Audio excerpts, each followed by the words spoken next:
Sejam bem-vindos. Este é o programa O Amor Pede Passagem. Aqui já está conosco o Dr. Alberto Almeida. Seja bem-vindo também, Dr. Alberto. O tema de hoje é amor do ego e amor de Deus. Vamos iniciar, Dr. Alberto, com as nossas perguntas. Por que os homens buscam bem-estar e encontram sofrimento? Porque o mundo está se movimentando numa perspectiva meramente egóica. Somos só seres humanos e ficamos no humano inflando a nossa dimensão da personalidade. E aí a nossa relação fica empobrecida com o mundo material porque nós achamos que vamos conseguir ter sucesso e felicidade tendo as coisas, conquistando os títulos, fazendo um avanço profissional. E mergulhamos nas coisas materiais, ficando possuídos por elas, porque mantemos uma relação de aprisionamento. E, com as pessoas, fenômeno similar se estabelece. Eu quero dominar as pessoas, possuí-las, meu amor, minha esposa, meu filho. É uma relação de posse. E é uma relação de posse não é só no possessivo, expresso nas palavras, no pronome. Ela é uma relação vivencial de posse, o que nos escraviza, ou escraviza o outro em relação a nós mesmos. Então esse mundo nos convida a fazermos uma relação para além do ego. O ego é uma condição do ser humano que coordena a nossa vida psíquica, é o centro que coordena a nossa vida psíquica, necessário para a nossa expressão, e todos os seres humanos devemos ter um bom ego. Mas não precisamos ter um ego inflado, hipertrofiado, tal como se diz no cotidiano, foi uma lustrada no meu ego, o meu ego se inflou. E a gente fala isso num tom de graça, de enaltecimento, esquecendo de que isso nós estamos apenas estabelecendo uma hiperinflação do nível do humano em detrimento do essencial que somos. E ficamos nesse nível mais tangenciando a realidade profunda, numa realidade que gera sofrimento, porque eu tenho dinheiro ou o dinheiro me tem? Eu tenho os títulos ou os títulos me possuem? Aposentado é um problema, porque eu vou deixar de ter um título que me confere a empresa pública, por exemplo. Então, a nossa relação com as coisas é uma relação de aprisionamento. E com as pessoas é uma relação de disputa, é uma relação de luta, luta egóica. É o poder se estabelecendo para ver quem é que manda, quem é que influencia. Então, isso tudo gera sofrimento. Então, as coisas, os títulos, o dinheiro, o cargo, como você citou agora há pouco, quando a pessoa se aposenta, são um problema? Não são um problema. O problema é a forma como a gente significa as coisas e as relações. Se eu coloco a minha vida nas coisas, eu passo a ser escravo delas. Se eu coloco a minha vida nas mãos de alguém, eu passo a ser um pederucalho daquele alguém. Eu passo a ser um satélite gravitando em torno daquele alguém. Ou faço com que as pessoas gravitem em torno de mim, aprisionando as pessoas.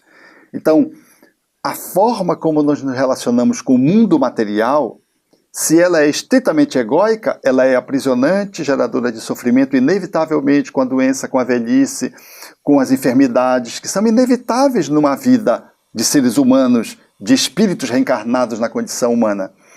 E funcionar só com o nível de ego é, então, fazer um enfrentamento desproporcional.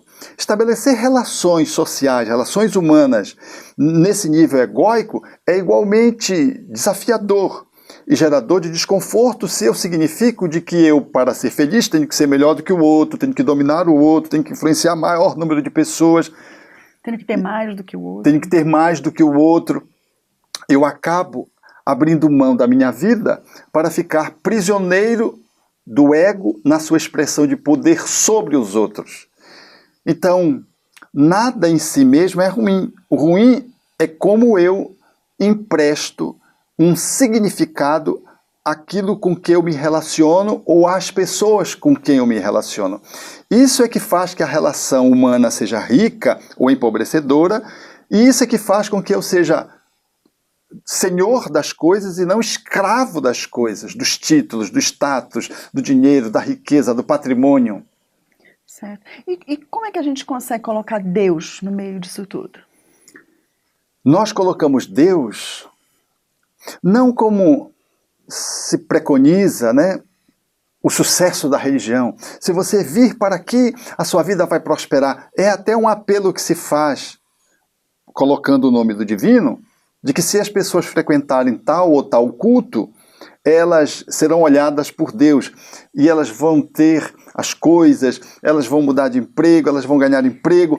E aí faz-se um discurso que é um discurso deformante da divindade ou da relação com a divindade. É mais às vezes uma manipulação de um Deus egóico usado por pessoas que estão exercendo o seu poder egóico de influenciação sobre os outros, manipulando-as. Trazer Deus para esse mundo é descobrir que, para além do ego, eu sou um ser luminoso. Allan Kardec tinha uma expressão muito interessante para caracterizar isso quando perguntou aos espíritos o que é que nós éramos, enquanto almas, espíritos. E os espíritos disseram clarão, centelha etérea, para significar de que nós não somos uma forma, nós somos uma essência. De que nós não somos só matéria, nós somos espíritos, e espíritos com essa qualidade de luz. Não era essa luz aqui, porque essa luz aqui está numa dimensão ainda material. Mas eles usaram essa expressão para que pudéssemos entender essa qualidade do ser que somos. É aí que está o Deus com D pequenininho. Lidar com as coisas, trazendo o divino para o cotidiano, é poder se relacionar com as pessoas e com o mundo material para além do ego, para a qualidade de luz que sou, para o espírito que eu sou. Na linguagem psicológica chama-se para o self, numa linguagem junguiana, ou do eu superior, na linguagem de Eva Pierracos, por exemplo. É estabelecer, portanto, uma relação com o mundo humana, nada obstante, seja transhumana, seja transcendental.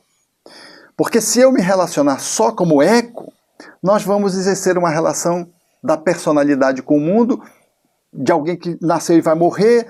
É uma relação muito pobre que Fenelon, diria a Kardec em O Livro dos Espíritos, que nos gera muito sofrimento porque ela deriva do ego, egoísmo, expressa-se egolatramente, egocentradamente, enfim, com tudo que deriva do ego e que se adstritamente fica relacionado a ele, gera sofrimento, dor, fissura. Então, trazer o divino para tudo isso não é buscar Deus em algum lugar, é buscar o Deus que está em mim, que fala dessa minha filiação divinal, que fala dessa minha conexão com o Pai maternal. Mas não é o Deus fora, é buscar o Deus que está dentro de mim, o divino que sou. Então, quando eu faço isso, eu ultrapasso o ego e passo a agir dessa instância. E o ego passa a ser servo e não ser senhor da minha vida. Certo. Eu tenho uma pergunta para lhe fazer sobre divindade, mas eu vou lhe pedir para o senhor responder no próximo bloco. Então nós vamos a um intervalo e já voltamos. Fique conosco.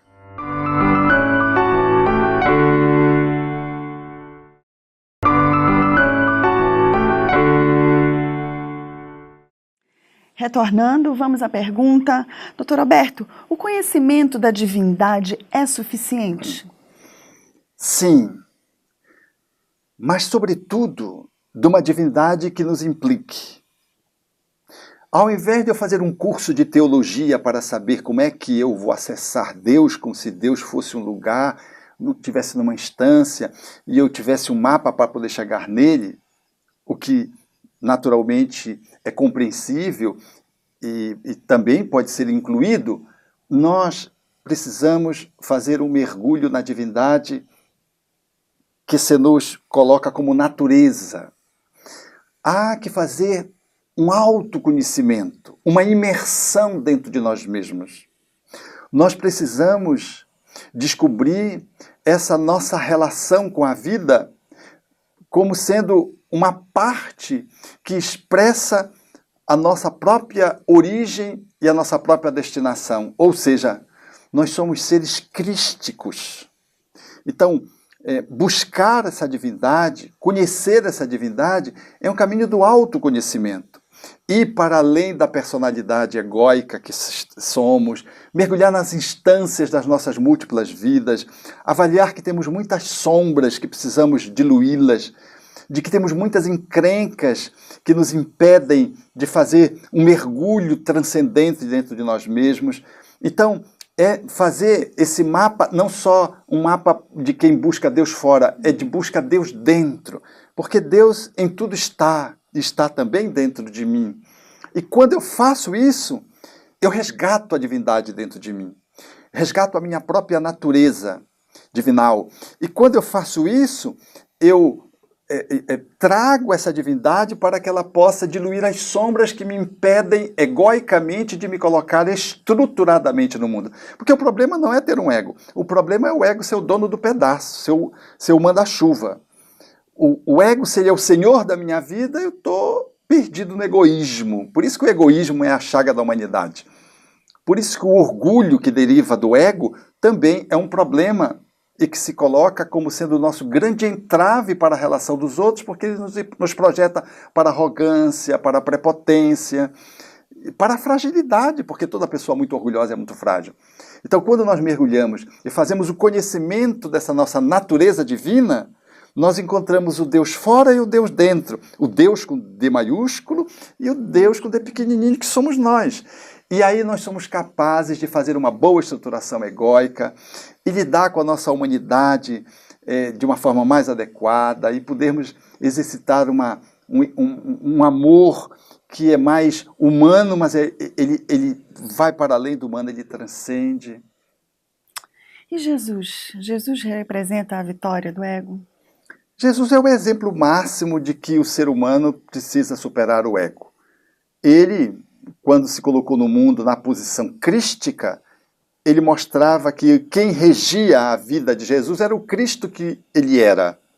Ou seja, ele veio fazer a vontade do Pai, não era a vontade dele. Que mais tarde os discípulos vão também isso revelar quando Paulo diz, já não sou eu mais quem vive, né?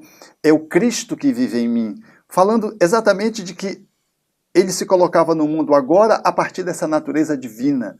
Então, Jesus, ele não só ele sobrepujou a si mesmo, porque já era um espírito com essa qualidade quando renasceu, mas ele nos ensinou a fazer isso.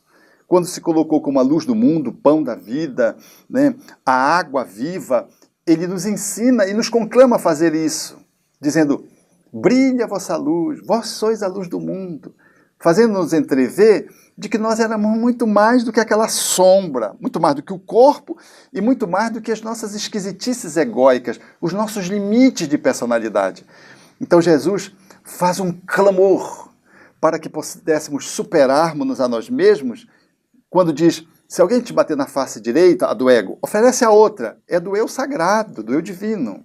Se alguém quiser ir 1000 passos, vai com ele 2000 milhas, 2000 passos, querendo dizer que nós temos que ir 1000 passos o ego, humano, mas temos que às vezes ir ao transhumano, porque temos essa qualidade, que é o self.